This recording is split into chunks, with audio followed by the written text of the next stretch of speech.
Hello, আসসালামু আলাইকুম। শখের খামার ফরিদপুর ইউটিউব চ্যানেল এবং ফেসবুক পেজ থেকে ছোট্ট একটা শর্ট ভিডিও নিয়ে চলে আসলাম। তো আজকে হচ্ছে আমার ব্রয়লার বাচ্চার বয়স 9 দিন। তো নয়তম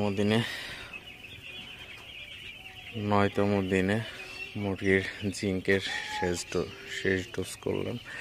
তো ভিডিওটিকে স্কিপ না করে শেষ পর্যন্ত দেখবেন, আর অবশ্যই শখের খামার ফরিদপুর ইউটিউব চ্যানেলটি সাবস্ক্রাইব করবেন এবং যারা পেজ থেকে দেখতেছেন অবশ্যই পেজটি ফলো দিয়ে ভিডিওটি লাইক করে দিবেন।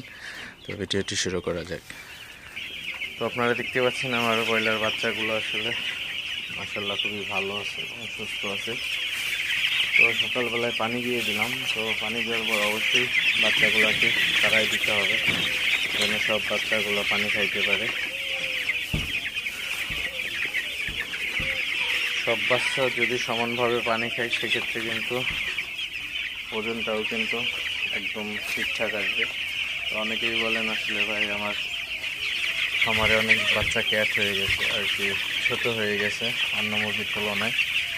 তো তারা আসলে পানি দেওয়ার পরে হয়তো বা তারা তেমন একটা তাড়ান না মুরগিগুলোকে, এবং সবচেয়ে বড় কথা হচ্ছে মুরগির ওজন যদি ঠিক রাখতে চান অবশ্যই একটু পরপর তাড়াইতে হবে।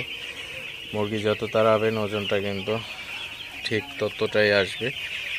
মুরগি তাড়াইলে মুরগিগুলো উঠে খাবার খাবে এবং ওজনটা ঠিকঠাক থাকবে। তো আপনারা দেখতে পাচ্ছেন আমি তাড়ানোর পর কিন্তু উঠে মুরগিগুলো খাবার খাইতেছে।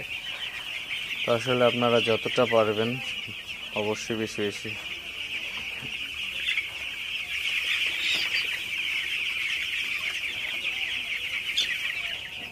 তো আপনারা যারা ব্রয়লার খামারি আছেন অবশ্যই বাচ্চাগুলোকে বেশি বেশি তাড়াবেন, এবং যখন পানি দেন তো অবশ্যই পানি দেওয়ার পরে বিশেষ করে একটু বেশি তাড়াবেন, তাহলে সব মুরগিগুলো পানি খাবে এবং মেডিসিনটাও সব মুরগিগুলো সমান খাইতে পারবে।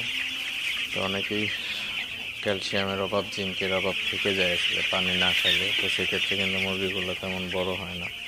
তো অবশ্যই আপনারা যারা ব্রয়লার খামারি আছেন আপনারা বেশি বেশি তাড়াবেন মুরগিগুলো, তাহলে কিন্তু আপনার মুরগিগুলোর ওজনটা ঠিক থাকবে।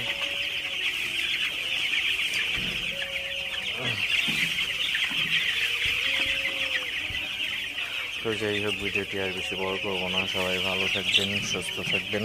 শখের খামার ফরিদপুর ইউটিউব চ্যানেলটি অবশ্যই সাবস্ক্রাইব করবেন, এবং যারা ফেসবুক পেজ থেকে দেখতেছেন অবশ্যই পেজটি ফলো দিয়ে দেবেন এবং ভিডিওটি লাইক করে দেবেন। তো ভিডিওটি আর বেশি বড় করবো না, দেখা হবে অন্য কোনো নতুন ভিডিওতে। আসসালামু আলাইকুম।